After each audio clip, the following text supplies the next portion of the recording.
Fans of Xenoblade Chronicles have been waiting for a Switch release. I know many who would have been content with just a straight port after how amazing Xenoblade Chronicles 2 was, but Nintendo and Monolith Soft gave us so much more with Definitive Edition. The thing is, this isn't just a remaster or remake, it blends elements of both and adds a lot more to truly live up to its name. This is the best version of Xenoblade Chronicles for a few reasons, but it is also a brilliant JRPG that remains unmatched in many areas. The best part is that Definitive Edition will appeal to not only long-time veterans of the franchise, thanks to its new content and enhancements to the main story, but also to newcomers who have neither played an entry in the series or maybe those that got in through the sequel. Xenoblade Chronicles Definitive Edition puts you in the role of Shulk in a world that is literally on the back of a titan. Shulk and Rein live on the Bionis, which is where human-like Homs live. The machine-like Mechon live on the Mechonis and are engaged in a war with the beings on the Bionis. Shulk soon discovered that he can wield a super powerful sword, the Monado, and this is where the gigantic story begins. Shulk and Rein set out for revenge and come into contact with various colourful characters who will either help the two by joining them or exist just to torment the group. Basically, this is an action RPG with MMO-like elements. If you've played Xenoblade Chronicles 2, Definitive Edition will feel like a simpler combat system, but a game that feels tighter overall in almost every other way. The Monado lets Shulk see visions of the future and he tries to prevent things from happening. This plays an important role in the story and the combat encounters. Without getting into any spoilers, Xenoblade Chronicles Definitive Edition does a fantastic job with foreshadowing. Usually games have certain moments that make sense later on in the game, but the way this release showcases Shulk's visions and how he tries to correct things makes the overall delivery even better. The cast of Xenoblade Chronicles 2 were great, but the pacing and structure of every story beat in Definitive Edition is just perfect. There are no gated side quests or mechanics holding you back from progression. Combat involves a party of 3 and a battle palette. Each character auto-attacks to fill up a talent gauge. Characters also have skills that have their own cooldowns. The talent art varies by playable character. With Shulk, the Monado grows alongside the plot progression and you get lots of flexibility in combat through this. Soon, Sharla joins your group and she's a dedicated long-range healer. With this setup, the core combat basics start making sense as you try to damage the enemies while Rein holds aggro as a tank and Sharla tries to keep both of you alive. Enemies drop treasure chests on defeat, and while this was present in the original and solves the issue of loot falling down, it still feels like your time is being wasted when you have to collect a few of these after an encounter with multiple enemies.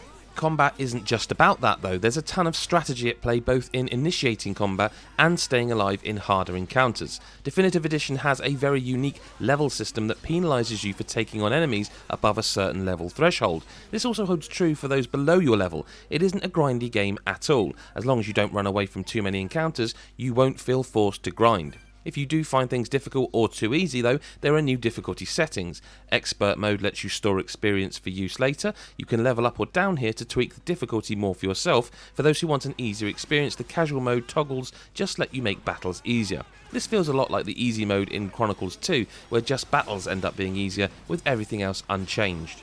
When originally revealed, Definitive Edition had a lot of discussion around the new character models. For most of the characters, this just isn't much of an issue. I feel like Monolith Soft has transitioned almost every main character to this new style well. While Dunban could have looked a bit more expressive, the team has done a great job overall with main characters and NPCs. The same amount of care has not been put into many of the side characters and enemies though. The enemies are a bit inconsistent, and this also holds true for the environments. Some look breathtaking at night, while others are great all the time, but a few open areas just don't look quite as top notch. Overall, I'm pleased with the environments and how they've been redone or scaled better for Nintendo Switch. One of my biggest concerns going in was how it'd look in handheld mode, but it scales a lot better than the sequel and looks generally more pleasing both docked and handheld. There are some areas where the image quality can drop, but it never looks as bad as Chronicles 2 did in handheld mode. Performance is also great with just a handful of minor slowdowns in the 120 hours I played across Xenoblade Chronicles Definitive Edition and Future Connected. If you were disappointed at the lack of dual audio in Chronicles 3D, Definitive Edition has dual audio support and even includes an arranged soundtrack option for most of the music. This can be toggled for just field or battle music or both. Considering how much I've listened to the original soundtrack for years, it speaks volumes about the arranged soundtrack that I ended up sticking with it for the majority of my playtime. Barring the main story, which is the real draw of the package, there is a new time attack mode that has portals sprinkled across the world. This lets you take on challenges with free and fixed party setups. High scores net you more Nupon Stone, which can be used to trade for valuable items. You are also rewarded with interesting gear through these challenges. Barring the improvements to visuals and soundtrack options, there are a few quality of life improvements in Definitive Edition that are worth highlighting quickly, and some of the original release that still feels great today. The new quest markers and navigation that can take you directly to your destination is a welcome change after the mess Xenoblade Chronicles 2 had for navigation. If you aren't a fan of having constant indicators to your destination, you can turn it off for more immersion. Inventory has also been given a bump to the point where you likely won't need to worry about hoarding. You could sell items for gold, but don't feel stressed about it. The original game had people giving up on side quests because they were difficult to track. In Definitive Edition, items you need for side quests will be marked on your map when it's marked as active. This even works for collectibles in the field. You don't need to collect all over hoping for the best because the map can tell you exactly what you need. Side quests that auto-clear when you kill specific enemies or collect specific items without forcing you to go back to the quest giver are amazing, and I wish more games implemented this feature. Future Connected is a very interesting addition. While most developers would have been content with just bringing an older game to a new audience, Monolith Soft went the extra mile almost across the board. If you've not played the original, do not touch Future Connected because it literally starts by spoiling the end of the original story. It isn't as meaty or polished as Torna for me, but it is a very good addition to a story that was already great.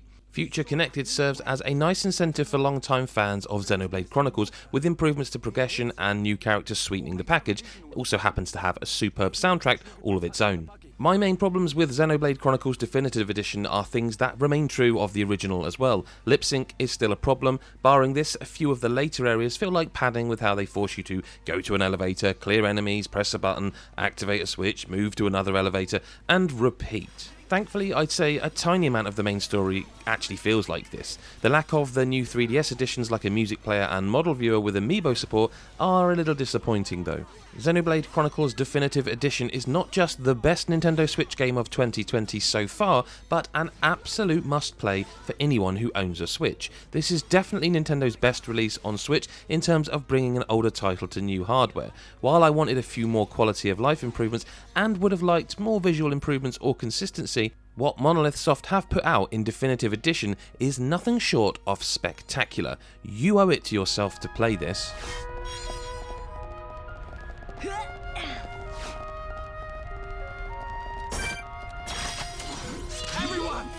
Hi, Adam from GodIsAGeek.com here. Thanks for watching our review of Xenoblade Chronicles Definitive Edition. If you did enjoy it, maybe give us a thumbs up and comment if you're looking forward to it. But also subscribe and hit that notification bell because you'll never miss the next video then. It helps us so much. Thanks so much. We'll see you in the next video. Bye bye for now.